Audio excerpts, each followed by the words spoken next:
Hi guys, welcome back to the channel. My name is Jason and I am your watch guy today. Today I am not doing really a review because I've already reviewed this watch. I'm updating you on a watch that I featured last year and the final production run of it. MTK from New York produced a chronograph last year that was actually a really nice watch. And it's not often that we get to see the finished product after the prototypes on these channels. Usually after we've reviewed the prototype, that's our job done, and they go into production and people get their watches. But it's nice of them to have sent me this one in so I can review it for you or show you how it actually ended up. And they've made some really nice changes to it. Now, if you wanted to pick one of these up, they are available on their website for $350. This is their New York chronograph and it comes in some really interesting colours. I think the one that I've got in today is the nicest one out of the bunch. So let me turn this camera around and let's have a look at these watches. So this is the MTK chronograph that I featured last year. Now note that it has a tachymeter around the outer edge on the chapter ring and the bezel is clear. Also, some of those indices, well, all those indices are quite short. Now there are a lot of different things that were suggested to MTK through the review process, and they've actually listened to a lot of them. So let me show you the finished product. This is the MTK chronograph that you would pick up today if you were to buy one. Now, as you can see, they've updated the tachymeter. It's around the outer edge of the bezel now, which I think is a much better look. They've removed chronograph from the 6 o'clock mark and put in New York. They are a New York based company. They've also elongated the indices and changed the 9, 3 and 6 indices to small printed squares. Now for $350, you are getting a Tory VK64 movement in the back of this one. It is an original design. I mean, we have seen chronographs that may come around the same type of look as this one, but it is an original design from MTK. They are microbrand out of New York. They're using C3 Super Lumen over on the dial for their lume. Let's talk about those dimensions. It is 42.1 millimeters in diameter. That's how I got it on my calipers. It is 49.7 millimeters lug to lug. 12.5 millimeters in height there. Thickness, that's including the bezel and the case back. And we have 22 millimeter lugs. Now I think the 22 millimeter lugs are a good option on a 42 mil watch. I think once you get to that 42 mil point, it looks a bit weird for you to have anything shorter than 22 mil. I really like the piston style pushers on the side of this one. It really gives me a motor racing type of vibe, especially with that tachymeter bezel. Obviously very motor racing type of aesthetic to this one. The crown is not screwed down. It is a simple pull push crown. We have no second hand on this one, which is a look that a lot of companies go for when they're using a quartz movement, and they do that to make it look more like a mechanical movement. Now, interestingly enough, this one is a mecha quartz movement, which means it's a mechanical chronograph jammed on top of a quartz movement, powered by a quartz movement, that is. One thing that you've got to say for this watch is it is completely legible. It is very easy to read. We have very elongated indices throughout the dial, and they're all applied indices with a lume center. We have a chrome outer edge to those indices also. I really like the way that this sunburst grey dial bounces off of these subdials. Now we have a vinyl type of effect to the subdials, a vinyl record type of effect.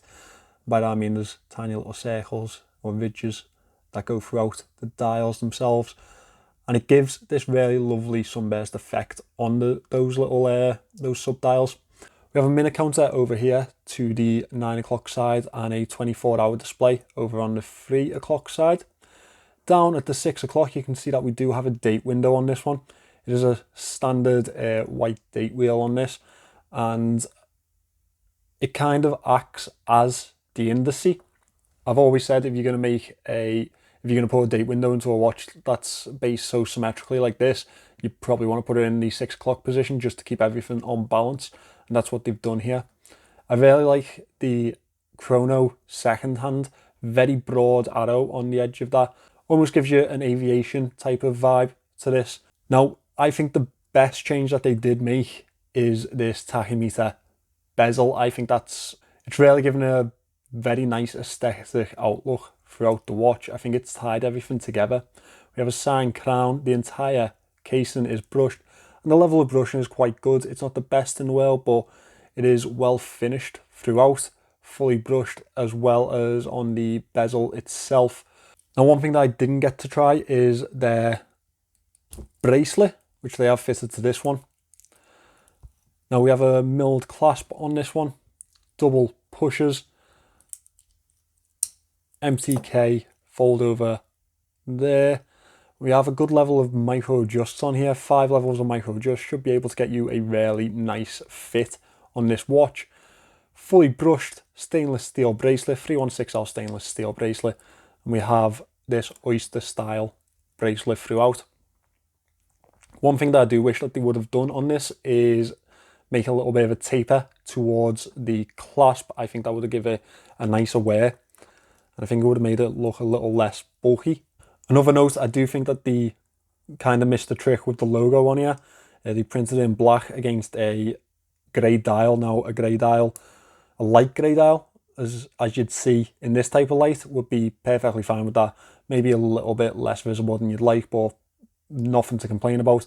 But if you hold it in a certain light, that print pretty much becomes invisible on the dial. So it would have been nice to, if they'd have seen that and maybe changed it to a white, made it a bit more bold. As you pop it on wrist, you can see that it is actually very nicely fitted to my 6.2 inch wrists. As I say though, I would have liked a taper towards the clasp. I feel like it's a bit bulky towards this end, but otherwise really does wear very nicely. And it is quite an enjoyable wear also. Now, I think that this is a really good example of how far a prototype can come between the review process and the crowdfunding process to where it can end up, and how much change you can affect by voicing opinions.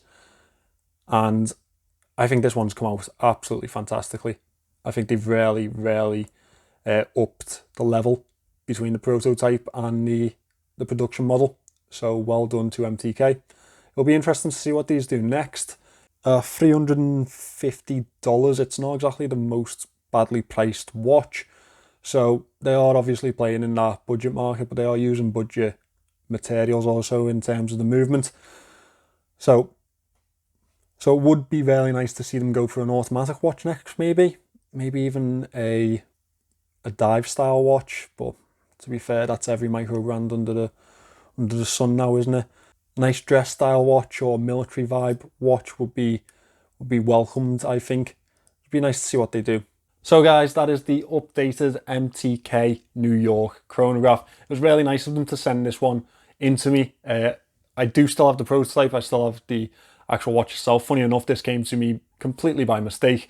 It was being sent back by another reviewer, but instead they sent the watch that they were meant to send me to New York and sent me this. So yeah, happy accident, I think. And yeah, it's been really nice to have this one in. As I say, it will be on its way back to New York after this review is out. So if you're interested in picking one up, I have linked MTK's website in the description. Please go and check the guys out. They have been really lenient with the time frame that they've given me on this one. So thank you very much for that. It did run over quite a bit, so I do apologise, guys, but it is on the way back to you now. Thank you for watching this, guys. Please remember to subscribe to the channel, and I'll see you in the next one.